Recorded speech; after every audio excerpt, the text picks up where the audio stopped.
জয় হিন্দ জয় অসম বন্ধুসকল আপোনালোকৰ কাৰণে এটা আপডেট আহিছে যে আপোনালোকে ক'ব পাৰে যে এইটো বেড নিউজ কাৰণ কোনো এটা বস্তু যদি দ্বিতীয়বাৰ কৰিব লাগে তেন্তে এইটো বেড নিউজ ক'ব লাগে আপোনালোকে যে গ্ৰেড 3 গ্ৰেড 4 এপ্লাই কৰি আছে এতিয়া অলপ কিছুদিন আগতে গ্ৰেড 3 গ্ৰেড 4 যেটো এপ্লিকেশন ডেট এইটো পাৰ হৈ গ'ল এতিয়া আপুনি সুধৰণি কৰিব পাৰে আপোনাৰ যদি কিবা ভুল হৈ আছে তেন্তে আমি সুধৰণি কৰিব পাৰিব এইটো টাইম আহিছে আপোনাক ভিডিঅ' বনাই দিছো ভিডিঅ' ডেসক্ৰিপশ্যনত লিংক হ'ব যি নহওক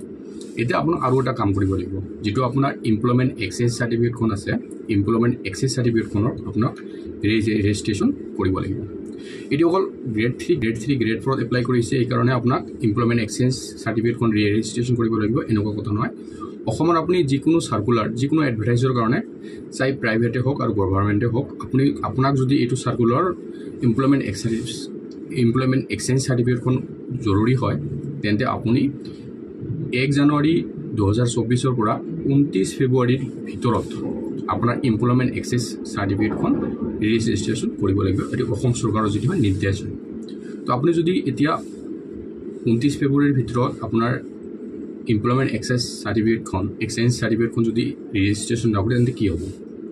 বন্ধুসকল এনেকুৱা হ'ব পাৰে যে আপুনি যদি এই ডেটৰ ভিতৰত আপুনি যদি এমপ্লয়মেন্ট এক্সেস সাৰ্টিফিকেটখন ৰেজিষ্ট্ৰেচন নকৰে তেন্তে হয়তো পাৰে আপুনি যেটো এপ্লাই কৰিছে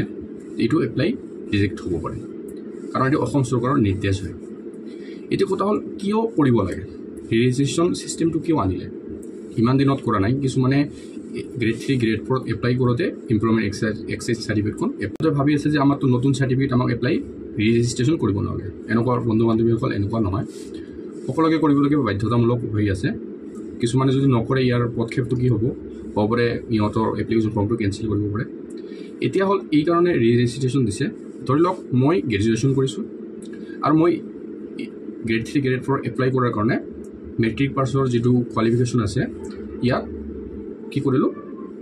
এমপ্লয়মেন্ট এক্সেস সাৰ্টিফিকেটখন ৰেজিষ্ট্ৰেচন কৰিলো মেট্ৰিক পাছ দি কিন্তু মই একচুয়ালি গ্ৰেজুৱেচন কৰিছো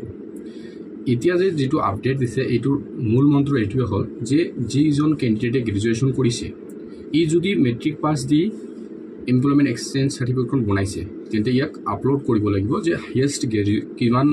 কোৱালিফিকেশন হয় এইটো আপোনাক আপগ্ৰেড কৰিব লাগে এইটো মূল মন্ত্ৰ আছে আৰু এটা মূল মন্ত্ৰ হয় যে সৰকাৰি নকৰি বুলি এটা ওয়েবসাইট আছে এটা এজেন্সি ওলাইছে ইয়াৰ লগত অসম চৰকাৰে চুক্তি কৰিছে যে যিমানবোৰ অসমৰ প্ৰাইভেটে হোক আৰু চৰকাৰিয়ে হোক যিমানবোৰ সাৰ্কুলাৰ ওলাব এই সৰকাৰি নকৰি.com ত ইয়াত আপলোড দিব মানে ইয়াত আপোনাৰ মোবাইল নম্বৰ ৰেজিষ্ট্ৰেচন কৰা হ'ব যে এতিয়া আপুনি এমপ্লয়মেন্ট এক্সেস সাৰ্টিফিকেটখন বনোৱাৰ কাৰণে মোবাইল নম্বৰ ৰেজিষ্ট্ৰেচন কৰিব ইমেইল আইডি দিব এই মোবাইল নম্বৰ আৰু ইমেইল আইডিটো আপোনাৰ এইটো সৰকাৰি নকৰি.com ত ইনক্লুড কৰি দিয়া হ'ব মানে যেতিয়া কোনো এডভাৰটাইজমেন্ট ওলাব আপোনাৰ মোবাইলত আপুনি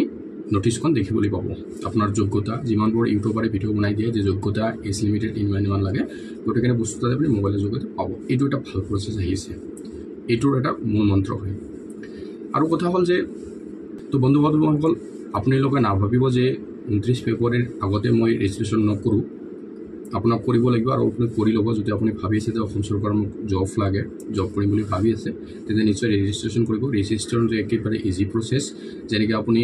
ৰেজিষ্ট্ৰেচন কৰিছিল একে প্ৰচেছ বা ইয়াত আপুনি হাইয়েষ্ট কোৱালিফিকেশনটো আপোনাক কথাটো এতিয়া হ'ল যে আপুনি যদি ৰেজিষ্ট্ৰেচন কৰে তেন্তে আপোনাৰ কি এমপ্লয়মেন্ট যেটো নাম্বাৰ আছে এইটো চেঞ্জ হ'ব নেকি ইতিমধ্যে যেটো আপুনি গ্ৰেড 3 গ্ৰেড 4 এপ্লাই কৰিছে বা আদাৰ্স ভেকেন্সিত এপ্লাই কৰিছে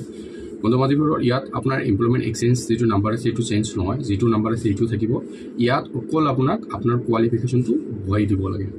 যেতিয়া আপুনি এমপ্লয়মেন্ট এক্সেস নাম্বাৰটো আপগ্ৰেড কৰিব তেতিয়া হয়তো আপোনাৰ চেঞ্জ হ'ব পাৰে কিন্তু ইয়াতো আপুনি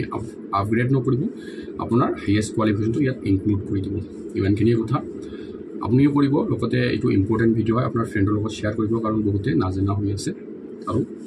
আপুনি এইটো শেয়াৰ কৰিব যদি ভাল পাইছে তেন্তে লাইক কৰিব ভিডিঅ'টো এতিয়ালৈ চেনেলটো সাবস্ক্ৰাইব কৰা নাই নিজৰ চেনেলটো সাবস্ক্ৰাইব কৰি লব এনেকুৱা ধৰণৰ ভিডিঅ' পাবৰ কাৰণে আৰু আপুনি যদি যিকোনো জব চাহে সেন্ট্ৰাল গভৰ্নমেন্ট হোক অসম গভৰ্নমেন্টেৰ হোক যিকোনো গভৰ্নমেন্টেৰ যদি আপনি জব বিচাৰি আছে তেন্তে ব্লগ চেনেলটো সাবস্ক্ৰাইব কৰি বেল আইকনটো প্ৰেছ কৰি ৰাখিব কাৰণ ইয়াত আপুনি নোটিফিকেশন পাই থাকিব